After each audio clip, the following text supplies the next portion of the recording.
Hello friends, कैसे हो आप सब। इस पर्टिकुलर वीडियो में हम Shafi school of Sunni law को डिस्कस करेंगे।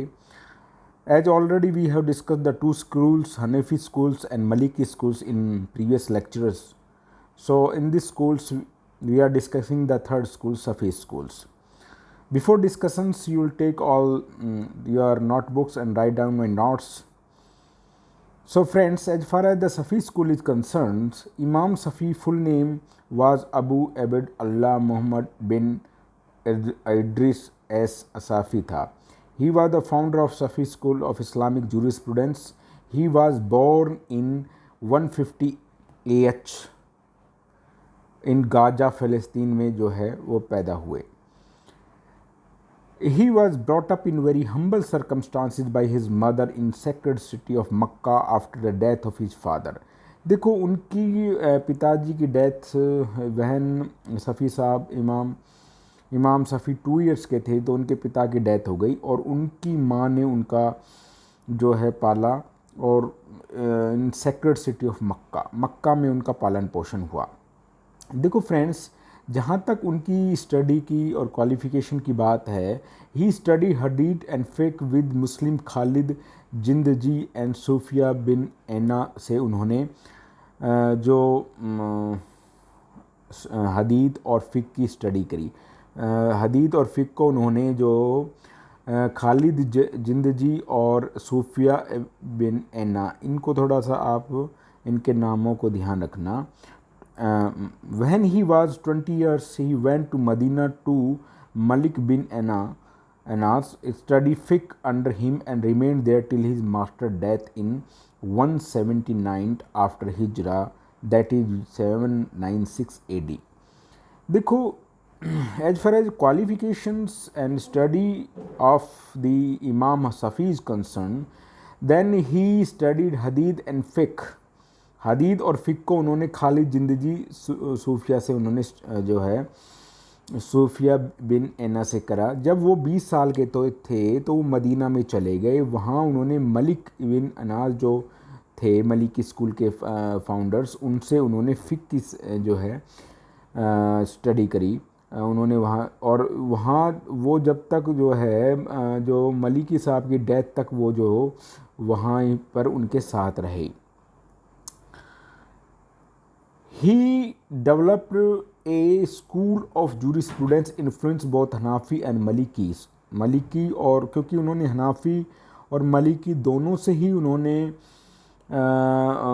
उन्होंने स्कूल ऑफ जुरिस्प्रूडेंस, अगर उनका जो सफ़ी स्कूल है वो हनाफी और मलिकी दोनों से इन्फ्लुएंस है.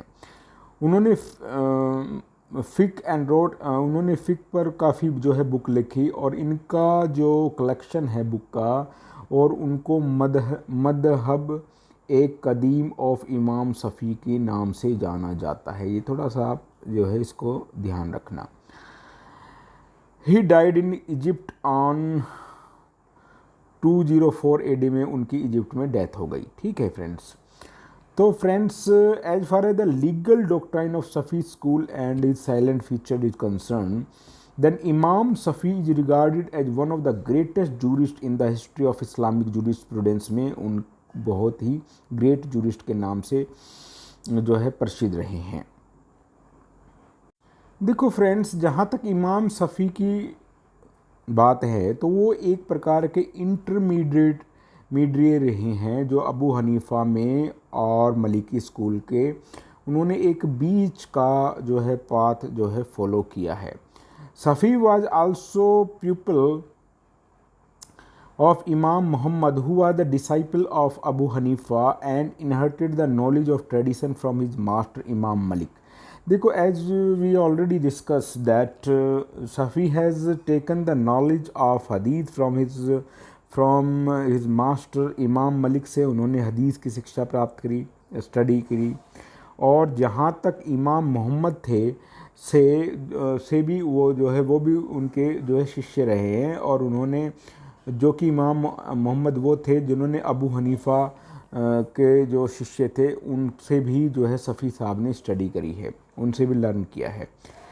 तो उनके अधीन भी जो है वो उन सफ़ी साहब उनके शिष्य रहे इमाम मोहम्मद के, जो कि अबू हनीफ़ा के डिसाइपल थे।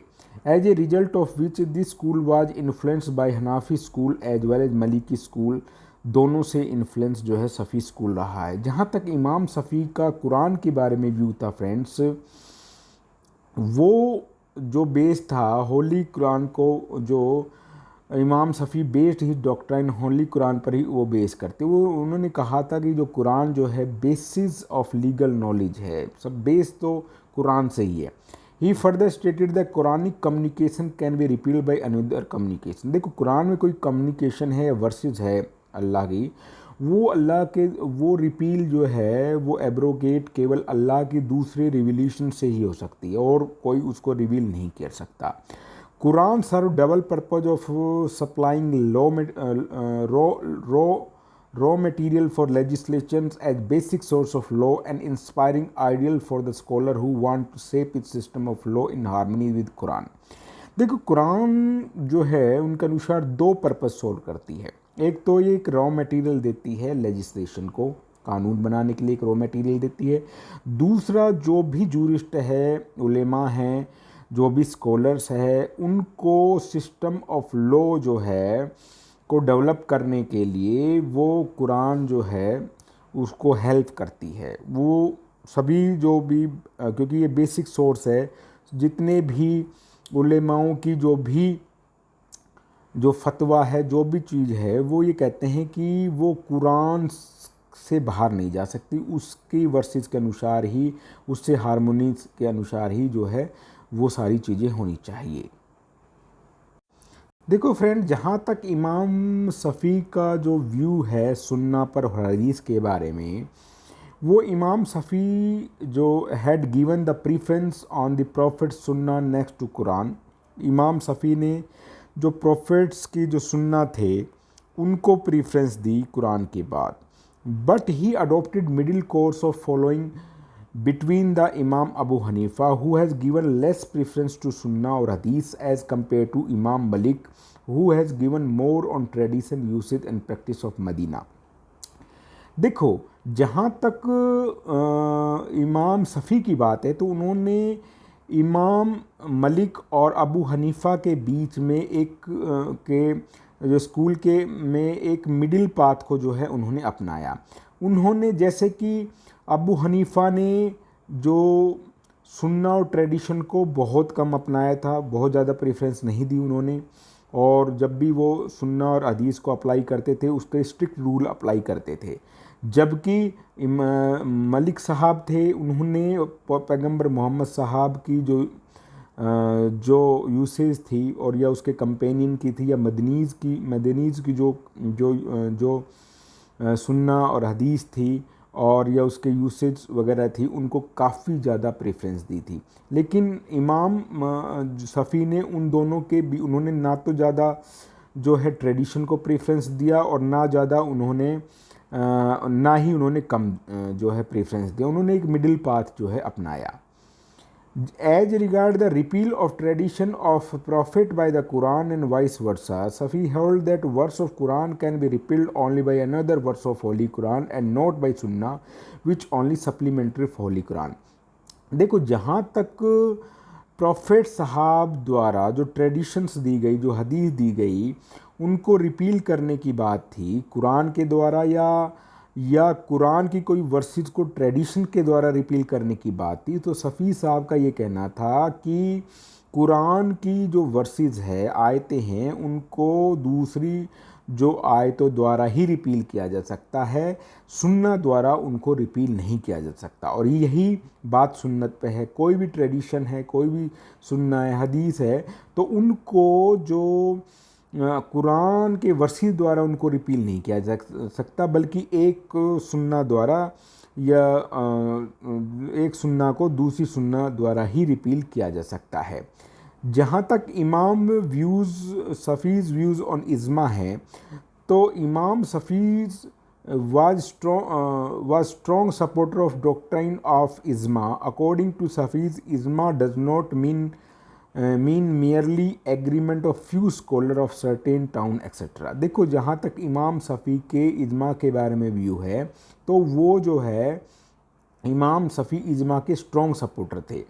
वो खाली इजमा को केवल मदीना तक ही सीमित नहीं रखते थे, बल्कि उन्होंने कहा कि ijma does not mean merely agreement of few scholar of certain town तक जो है उनको इजमा को कन्फाइन नहीं किया जा सकता।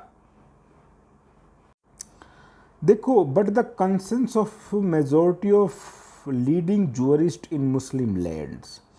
देखो, उन्होंने ये कहा था कि इजमा को किसी कुछ जूरिस्ट तक या कुछ क्षेत्र तक सीमित नहीं जा सकता, लेकिन मेजॉरिटी ऑफ जो लीडिंग जूरिस्ट थे और वो मुस्लिम लैंड में रहते हैं, अगर उनके बीच में कंसेंस है तो वो एक वैलिड इजमा है। He in fact universalise the institutions of ijma. उन्होंने इजमा के इंस्टीट्यूशन को यूनिवर्सलाइज करने का प्रयास किया। A doctrine of for all people for all ages. वो सब तरह की इजमा के पक्षधर थे, वो किसी भी चीज़ों तक वो कन्फाइन नहीं करते थे।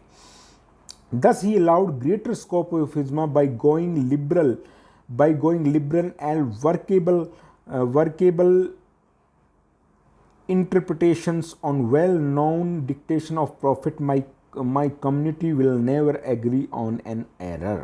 उन्होंने सभी जो है इजमा के लिए एक स्कोप पैदा किया, ग्रेटर स्कोप, और उसकी लिबरल और वर्केबल जो है इंटरप्रिटेशन करने की कोशिश करी। उन्होंने प्रॉफिट साहब की एक डिक्टेशन भी उन्होंने कहा कि प्रॉफिट साहब ने कहा था कि मेरी कम्युनिटी कभी भी गलत चीज़ों पर एग्री नहीं हो सकती।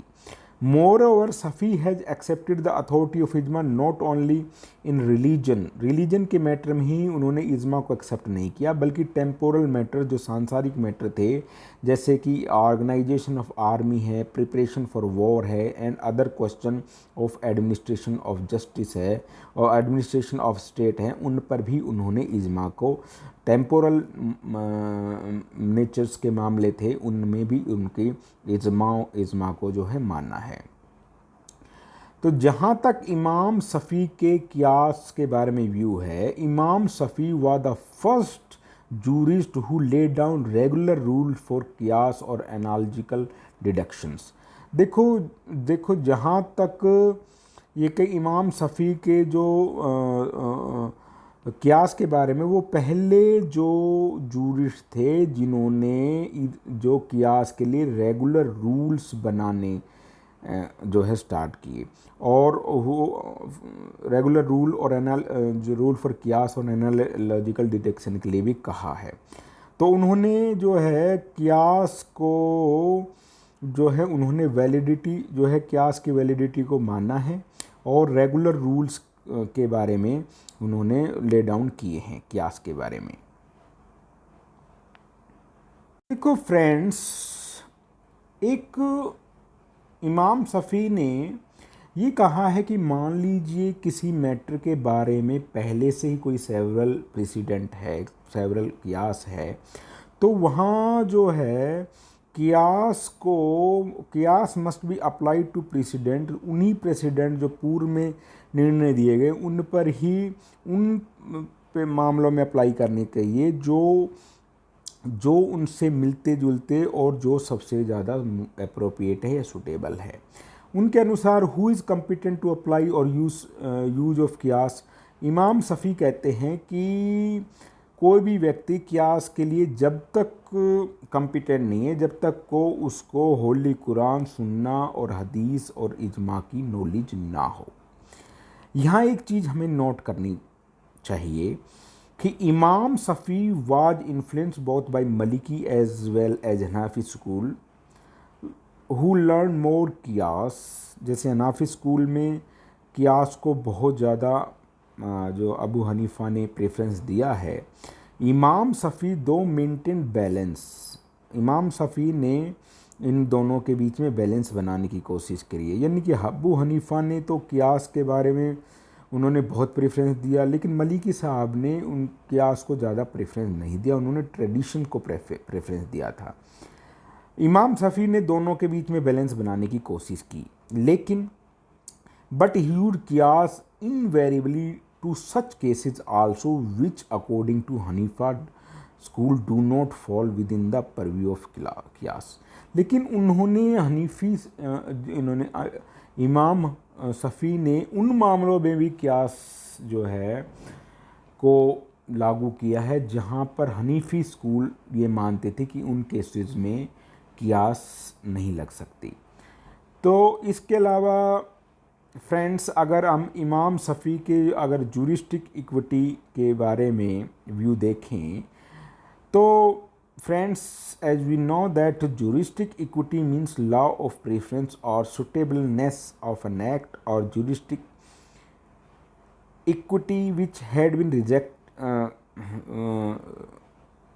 अगर प्रिंसिपल ऑफ जूरिस्टिक इक्विटी की बात करें तो इमाम सफ़ी ने उसको रिजेक्ट कर दिया है।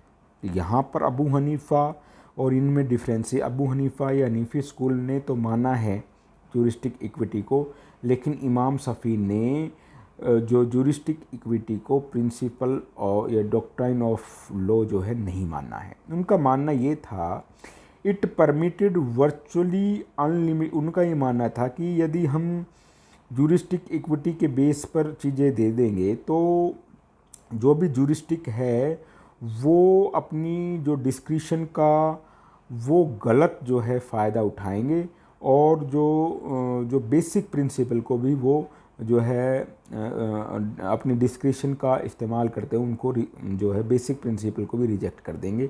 इसलिए उन्होंने ये कहा कि यदि जूरिस्टिक इक्विटी के बेस पर कोई भी फतवा अगर कोई जारी किया गया है तो वो इलीगल है।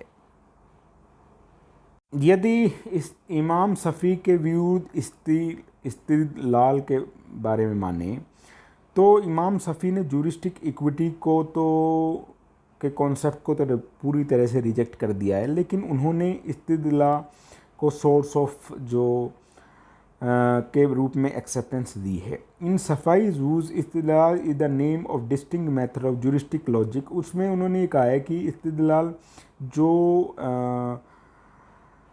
जूरिस्टिक लॉजिक है उसकी एक डिफरेंट जो है मेथड है, अलग से method, not following with the scope of interpretations और एनालॉजी, वो उस चीज़ों से डिफरेंट है। इस्तिदलाल को हम ये शॉर्ट में माने तो उन्होंने as a source of Muslim law माना है। इमाम सफ़ी व्यू ऑन इस्तिस्ला, जब इस्तिस्ला जो पब्लिक गुड की बात है, जहाँ तक इसके बारे में डाइवर्जेंस ऑफ ओपिनियन है। कुछ लोग मानते हैं कि सफ़ी साहब ने इस्तिस्ला पब्लिक गुड के आधार पर उसको एक्सेप्टेंस नहीं दी है, लेकिन कुछ मानते हैं कि उन्होंने दी है। जैसे कि इमाम हरमन थे, उन्होंने ये कहा कि इमाम सफ़ी साहब ने इस्तिस्ला जो पब्लिक गुड के को सोर्स ऑफ मुस्लिम लॉ माना है, जबकि उसी कंडीशन पर माना है उन्होंने they are in accordings with principle of सरिया के अनुसार अगर वो जो है प्रिंसिपल को फॉलो करते हैं तो इस्तिस्ला वो सोर्स ऑफ मुस्लिम लॉ है। So friends, we have discuss this Shafi school of law and in summarized way we can say that Imam Safi has adopted the middle course between the Hanafi schools and Maliki schools, and he has given he has adopted the balanced path between these schools. And he also influenced by both Hanafi and Maliki schools.